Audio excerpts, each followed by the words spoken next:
विभिनिवेश एक शब्द है, ये पतंजलि जी की शब्दावली, लेकिन इसका अर्थ यह है कि व्यक्ति मौत से बहुत डरता है। ये सारी चीजें आते आते लास्ट में उसको ये लगता है जीवन से प्यार बहुत करने लग जाता है वो, मतलब इतना असुरक्षित हो जाता है कि कहीं मेरी अस्मिता को कोई आंच ना आ जाए, तो वो व्यक्ति क्या करता है कि अपनी मृत्यु से बहुत डरने लग जाता है। उदाहरण के तौर पे दुर्वासा ऋषि, गुस्से के महाअवतार, इस धरती पर उससे ज्यादा तुनक मिजाजी गुस्सैल कोई संत नहीं हुआ। एक बार क्या हुआ कि महाराज अम्बरीश ने, वो निर्जला एकादशी का व्रत करते थे, भगवान विष्णु के भक्त थे महाराज अम्बरीश। उन्होंने 1 साल तक लगातार निर्जला एकादशी का व्रत रखा और 12वें महीने में जिस दिन व्रत तोड़ना था यानी खोलना था, जनरली क्या होता है निर्जला एकादशी में कार्तिक महीने की 12 होती है, उस दिन सुबह व्रत खोला जाता है। तो सुबह का जब समय आया व्रत खोलने का, तो दुर्वासा ऋषि जी अपने 100 शिष्यों के साथ आदम के, वो बिना बुलाए जाते थे, बिना बुलाए जाते थे।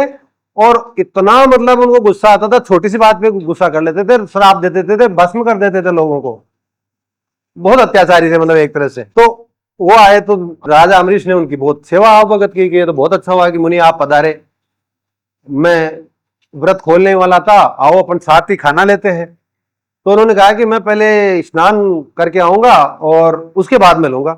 तो दुर्वासा जी अपने शिष्यों के साथ स्नान करने चले गए, राजा जी इंतजार करने लगे अम्बरीश जी। तो अम्बरीश राजा जी ने क्या हुआ कहा कि दिन में सुबह व्रत खोलना था, दोपहर तक मतलब 12 बजे तक उनको व्रत खोलना था, लेकिन व्रत खोलने का टाइम हुआ तब तक आए नहीं ऋषि दुर्वासा।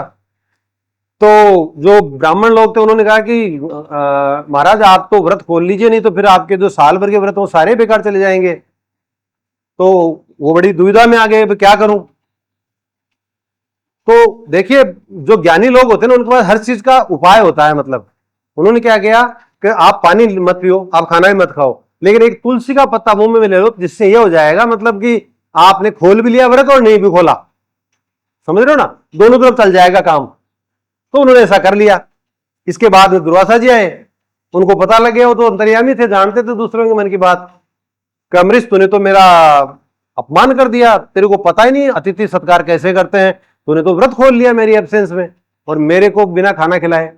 नाराज हो गए, गुस्सा हुआ, बाल उखाड़ा, एक बाल उखाड़ करके राक्षसी पैदा करी और राजा अम्बरीश के पीछे लगा दी कि इसको मार दे।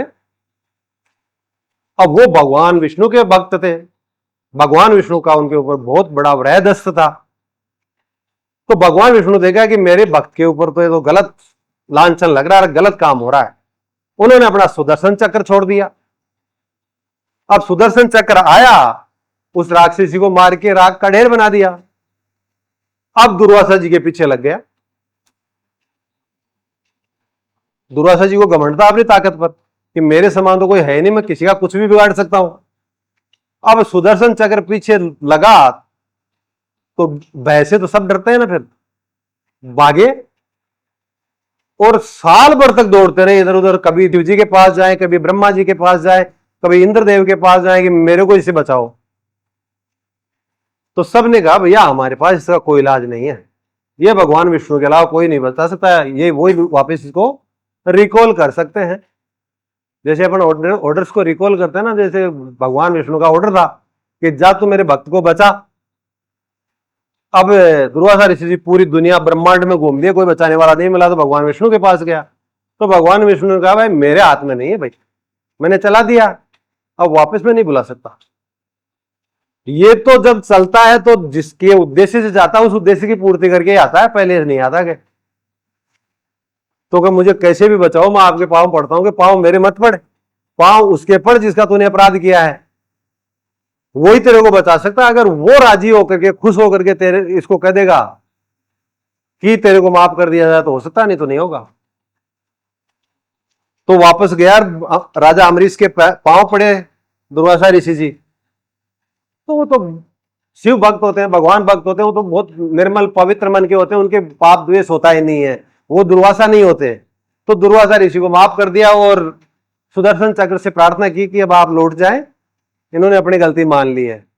तो जो राग द्वेष के बाद में जो ये जीवन का प्रेम है ना, ये बड़ा खतरनाक होता है। दुर्वासा ऋषि अपने आप को दुनिया में सबसे महान मानते थे, लेकिन जब मौत आई ना, जब मौत आई तो सारे ब्रह्मांड में घूम लिए कि बचाओ। इंसान में भी यही होता है, खूब पैसा कमाते हैं और जब जेल में जाते हैं तो फोन आता है, साहब कैसे भी निकालो बाहर, होता है ना। फिर सब कुछ भूल जाते हैं कि साहब जिंदगी में ऐसा काम कभी नहीं करूंगा। तो इंसान जीना नहीं जानता, सबसे बड़ी समस्या यह है इस युग की।